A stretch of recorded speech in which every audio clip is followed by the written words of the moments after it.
этот маленький отрезок на этой планете Земля. На самом деле эта жизнь настолько скоротечна и коротка, что мы с вами даже не знаем, наступит ли для нас с вами завтрашний день. Сможем ли мы с вами завтра так же дышать, как и вчера, с полной грудью. Об этом знает только Всевышний Аллах. Поэтому мы должны быть благодарны каждому дню, который Аллах Та'аля нам с вами дал.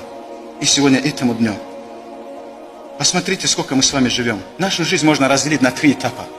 Вечная, земная и загробная. Где мы больше находимся? Вечность — это понятно. В земле мы бываем больше, чем на этой планете Земля. Здесь мы живем 60-70 лет. Если человек доживает до 100 лет, туда приходят репортеры, снимают его и говорят: посмотрите, долгожитель нашего села.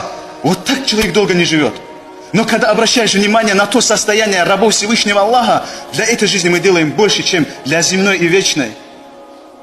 Аллах нам разум дал. Давайте же будем разумными людьми.